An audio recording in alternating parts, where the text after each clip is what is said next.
Hi, and welcome to another Kathie Chat with Catherine Latham. You may remember from CTV Ottawa News, one of the top reporters and a wonderful human being I had the pleasure to work with for many, many years. Catherine is now at home in Arnprior with that beautiful painting behind you. And you're kind of hibernating with your family these days. Talk about what was going on in your life, Catherine, when the world pressed pause. I think we were going, I mean, I had just, as you mentioned, just left CTV Ottawa. So after 18 years there, I made the decision and I left in January. And my whole plan was, I just needed a break, from journalism for a while, and television. And I decided I wanted to just be home more with my kids and be there more and help out at their school. And so that's really what I was doing. Except we had a lot of strike days because, as you know, there was rotating strikes happening. There were snow days. So I found myself at home with the kids a lot. So I wanted more time with them and I sure got it. And then this happened, and I think all of us we just paused and said, how could this, I think every day, didn't you feel like that? Every day it was like this fast moving wheel. It was just spinning, spinning, spinning. And you were trying to you didn't even have a chance to really think about like, what's going on here? They want us to stay home. Every day these news conferences were happening. And when they said that after March break, there'd be no school, initially, I think we all felt like this was just to protect the kids from people that were going away for March break. And days after that, then you started to realize like, this is more, it's more than that. Yeah, I think it was shock. I think we all went into kind of shock. And now we have an opportunity to kind of catch up with ourselves a little bit and recognize, yep, this is really happening. Yep, we do have to do what we're being told to do for very good reason, for the greater good, I guess we could say. Let's talk about your husband, Jimmy, because in Arnprior, Jimmy's a bit of a superstar with his family's restaurant. So what's going on with that? How are you guys managing all of that? Well, his family has had a restaurant there, his parents, for 50 years. So it's been a family operated, what restaurant lasts 50 years? So it's incredible. PJ's, it's been here a really long time. And Jimmy's involved in that as well as his brother and sister. And they had some tough decisions to make. As this was sort of evolving in the first few days, it was like, I don't know, should there be customers in the restaurant? So they made the decision to put it to takeout only, and then it was like a day late. It's changed, they started doing a longer day, and then they thought that wasn't needed, so now it's from 4 to 8. They've had to move very quickly, evolve. Business is actually quite good considering what's happening. A lot of people in this town, we've spoken with a lot of people are posting on the local pages that they're trying to order from all these different restaurants and still support all these little stores because they want them to stay in business. Jimmy's family has been around, as we said, in that restaurant for 50 years, but there's a lot of restaurants, a lot of new little bakeries that have only been open a year or two. They have heavy rents to pay, a lot of new stores. Like there's a real movement here in Arnprior to build this town into this little place to be with little shops and bakeries and restaurants on the downtown strip. But a lot of that comes, as I said, with high rent. And it's so sad to see these signs up closed for now, These businesses are struggling. It's going to be a struggle. But what's nice to see is the support. I just had somebody email me today saying, we're ordering from Jimmy's family restaurant tonight to support you guys. And I thought that is so kind, right? Because there's still so many things that people are scared of. Should I order out? Should I do curbside? Should I go into a store? There's just so much stress attached to all of it. And isn't it so nice to see people trying to help?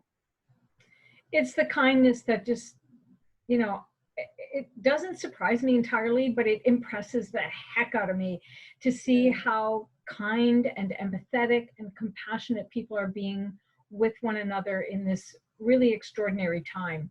Which brings me to talk to you a little bit about, being a reporter, because over the 18 years that you were covering news with CTV Ottawa, you covered the big stories. This would be your beat for sure at this time. And I'm wondering what you feel about watching it unfold and how you're feeling about those people who are doing that job right now. I've sent a lot of messages to our former colleagues because I think this is a tough one. I mean, I have to admit, I'm sort of glad I'm not there on the front lines, because I think for me, I would have felt the stress of having to cover this every day, and then the stress of the personal stress of being in those places and potentially bringing stuff home to my family. I mean, there's so much stress attached to that. You know, when I was watching Graham on the news every night and Patricia at home in isolation, this is real.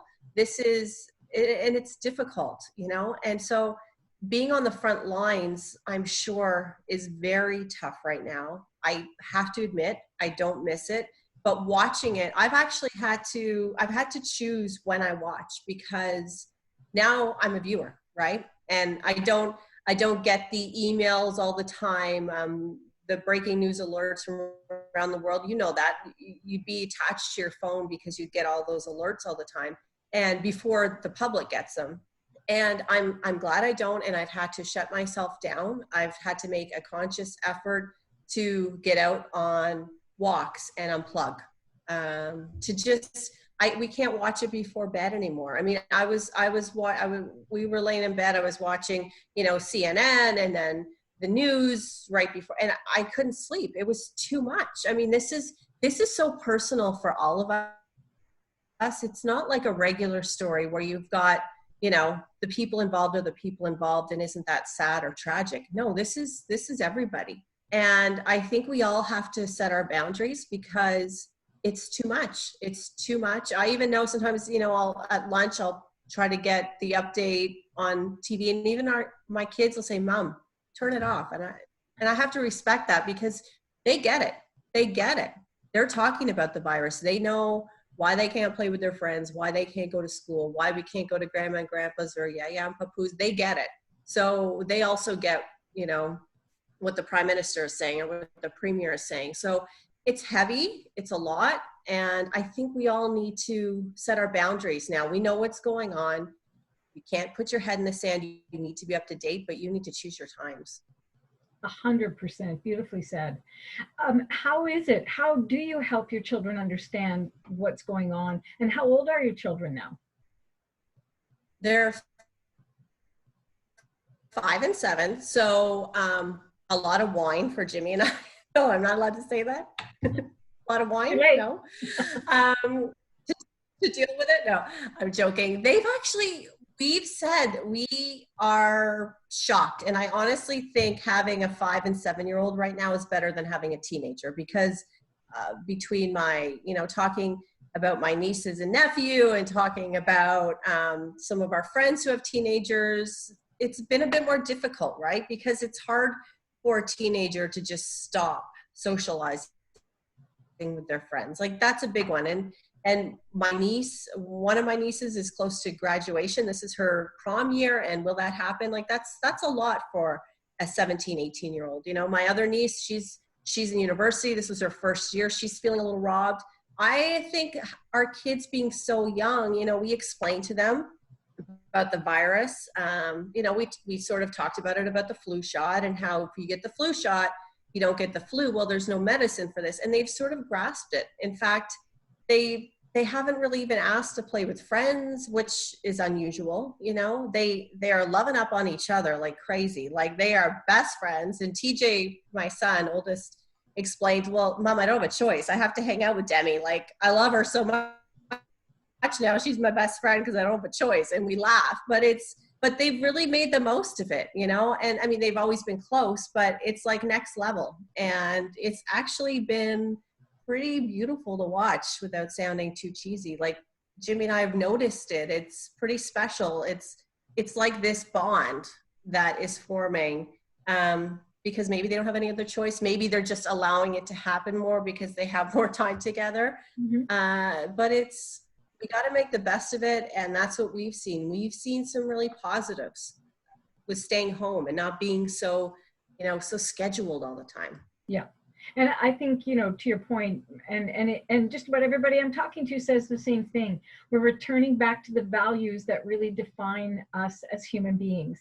It's simple things. It's just having your sibling as your bestie, having dinner at home with the family, being together, not always running in 75 different directions. I think this is one of the beautiful, I guess, outcomes that we can look at this time for people who are able to manage it. I know it's difficult for some people who might have challenges in their relationships right now, but I think we have to overall just appreciate the simple things. That's really the message that I've been hearing from people and experiencing myself for sure.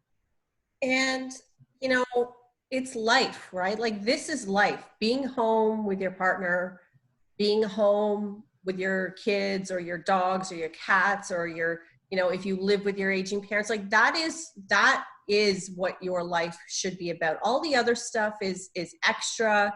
It doesn't define who you are. And isn't it nice to get back to our roots a little bit, and force ourselves, you see so many of these funny little memes about like, it's going to cause a divorce or whatever, right? But isn't it nice to sort of get back and talk to your spouse and not have that extra buzz? Isn't it nice to just to spend more time with your kids and not feel rushed because like we got to get to gymnastics, we have to get to hockey, let's read this book quick because you got to get in the bath. Like it's like we don't have to go anywhere. So we can take our time, we can stay on routine, and everyone is less stressed. There's things that we're very stressed about, but if you dial that back, we're actually, we're just living our lives, and it's not a bad thing. No, it's absolutely not a bad thing. When we're blessed to have good relationships and, shelter and heat and running water and all the things, we are truly blessed. It's true, Kathie. And I guess, the question that people want to know when you leave a job like CTV Ottawa, well, what are you going to do now? I mean, that was a question I got a lot when I left. What's your plan? What are you going to do? What are you going to do? It's like when I got engaged, people wanted to know when I was getting married. Like, can you just give me a minute? And then when you get married, it's when are you having a baby? And then when you have one, it's when, you know what I mean? Like, it's like, enough already. Yes. To be honest, you're right, Kathie. I have been asked this a lot. In fact, I say to Jimmy all the time, like, I can't handle it, because everyone knows why you left. Everyone knows, you know this, like we all think we know everything. And no, we don't. Like, we don't have to have some big reason why we do things. To be honest, I had been thinking about this for many years, probably since I had TJ. So that's 7 years ago, that I wanted to make a change. And it was just getting heavy. It was getting heavy for me as Kathie, as a wife and mom who, it was just, I found it to be a lot, not the place of work for me. It was more the job. Like, I was covering very heavy stuff, very sad stuff. And I found it was starting to be hard for me to separate it. That line where I would pride myself on being able to leave it at work, leave it outside the door before I walked in. I was finding that harder, and it was starting to wear on me. And I thought, I don't need a break from CTV Ottawa. I mean, I love the people I work with. I love my job. I did. I loved it. But I needed a break from the job itself for me. I mean, that's my own thing. And people will go years and retire doing it. And I'm not saying I'll never go back to it, but I needed a break. It was getting to be too much on me mentally. And I wanted to just be me a little bit more, be with my kids, be a mom. Jimmy and I are we're trying to come up with ideas that maybe we could do as a family, as jobs. Like, there's so many more things out there I could do. I love writing, that, other ways I can do it. But I have been approached about opportunities, but I'm shutting it down right now because I think I just need some time to figure things out and just I want to do something different, you know, and how that shakes out, I don't know yet. I have no idea, and I'm okay with that right now. Yeah, So I think, you know, I think 18 years of defining yourself as one of the top news reporters on CTV, period, anywhere, you know, that's a big responsibility to kind of divest yourself of, and to become Kathie Latham, whatever the next step is going to be. And, you know, we can't really know what that step is until we give it the space it requires. And so, you know, there should be no pressure on any of us to do anything. But it is the curiosity that people have when we make a change, because they're used to seeing us one way, that puts pressure on us to come up with an answer. And I remember when I left CTV and I decided that I would come up with some kind of an answer that would just calm their concern, so that I wouldn't have to feel that uncomfortable feeling anymore. And I don't remember what the answer was, but it worked. It was just a way to just calm the curiosity so that I could do the work I needed to do in order to become the person I needed to become. So it's a process, just like everything is. And look, you're doing a fantastic job. You always do, Kathie. It doesn't matter what you're doing. Your standard of excellence is always going to be there. And the world just is waiting for whatever it is you've got to bring us next, whether it's just your family, hanging out with your family, or, you know, whatever that is. It's going to be beautiful. So just love you. well, thank you. You are such a great cheerleader for so many people. And, you know, we've been fast friends since we met 18 years ago. Yep. And I've loved watching you as you bloomed, as you followed your dreams and took the time to figure it out. And I look up to you for those things. I think it takes a lot of courage, and you have that. And I'm thankful for you in my life.